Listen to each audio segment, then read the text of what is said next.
Stan Gibilisco here. I'd like to describe for you and outline how you can do it a little experiment that demonstrates a sort of a paradoxical phenomenon in common electrical circuits. It's something that you don't ordinarily think of doing. That is to connect light bulbs in series with each other rather than in parallel. Normally now, when you have appliances in a utility system, all of your outlets are connected in parallel like this. In fact, these schematic symbols right here represent power strips. Usually they have 4, 5, 6 outlets in them. These particular ones have 3 outlets. 3 outlets in parallel here, 3 outlets in parallel here. But here's what you can do.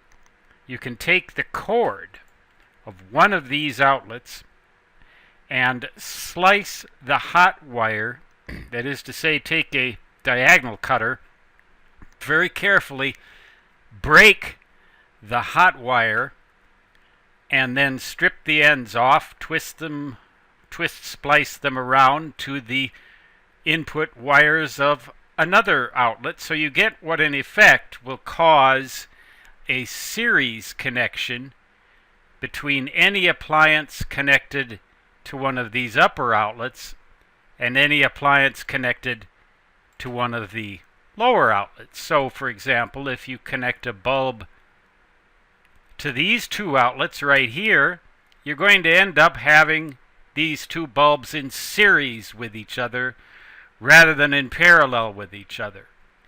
Now, if the 2 bulbs are identical, you would expect them to share this 117 volts. So maybe I should have called that 120 volts. But anyway, I mean, so we can divide it in 2 really easily. But 117 divided by 2 is 58.5. So you'd expect each bulb to get 58.5 volts. So they would glow more dimly than usual. But interestingly enough, they would also last longer. I have, in fact, connected up to 3 bulbs in series in some of my light fixtures in order to get them to last a really long time.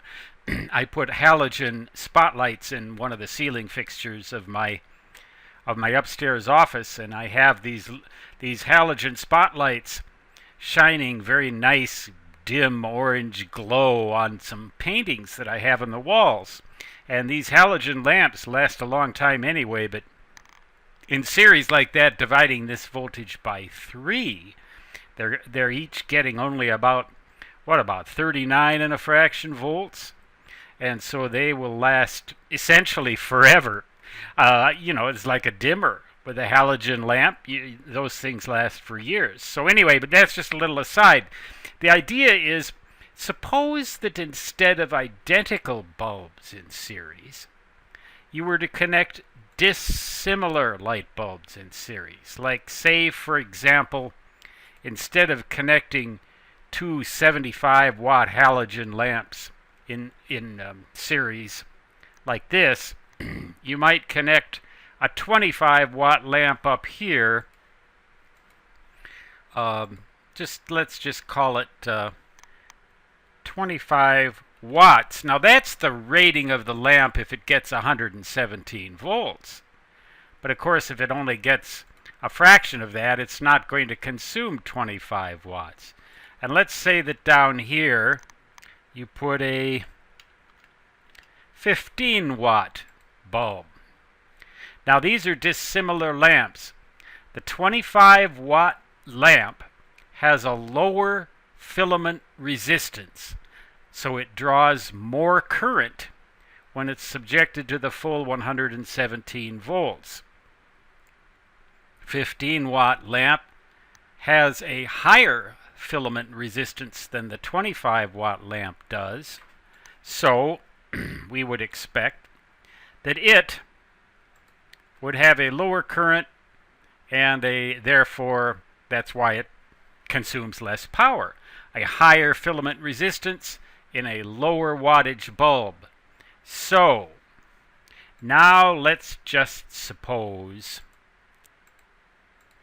that we connect two dissimilar lamps in series, and I've drawn that schematically here. We have a voltmeter connected across one of them, 117 volts AC.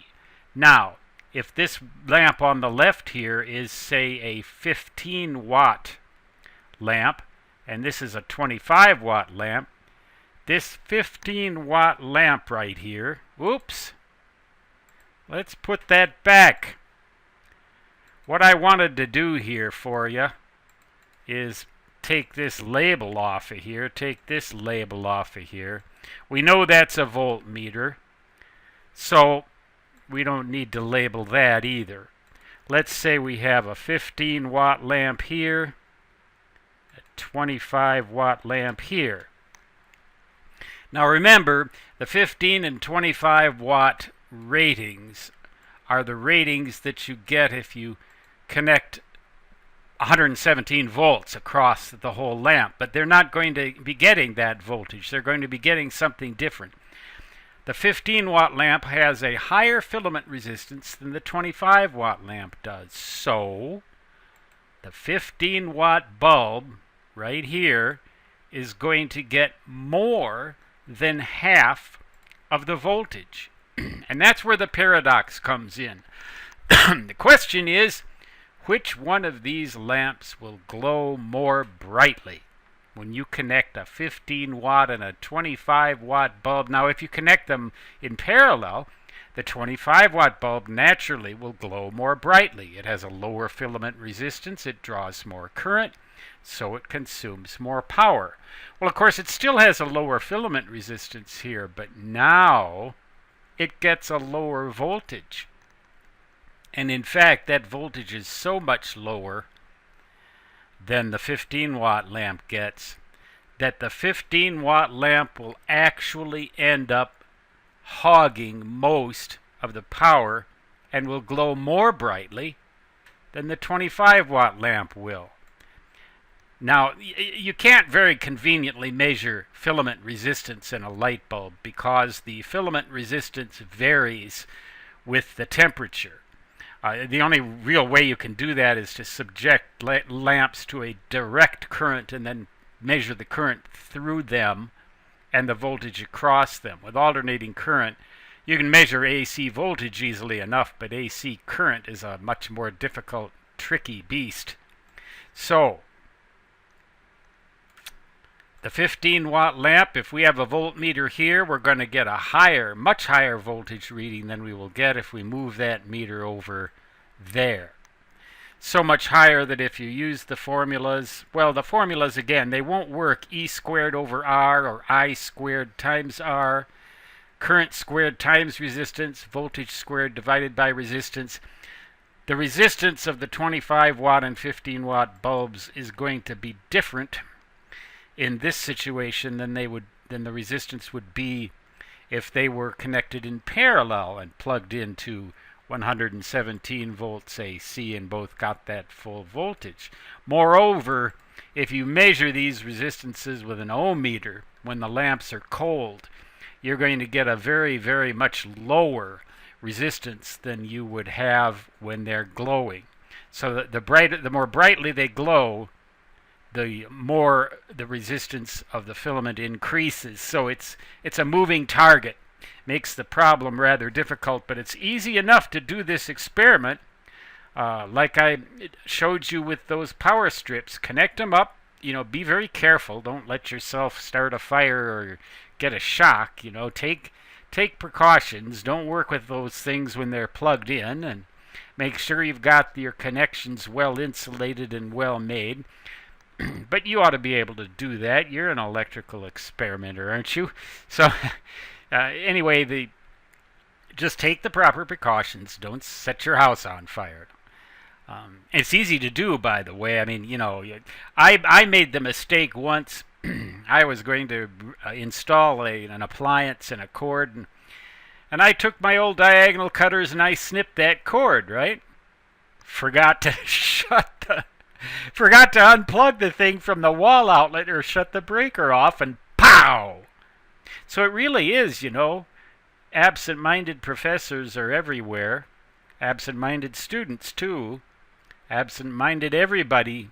Just take the precautions when you do this, because you're messing with electricity at high enough voltage to injure you, 117 volts. But connect these lamps in series like that. Actually do the experiment. Try different wattages. Try 15 and 40 watts. Now these are incandescent bulbs. These have to be incandescent bulbs.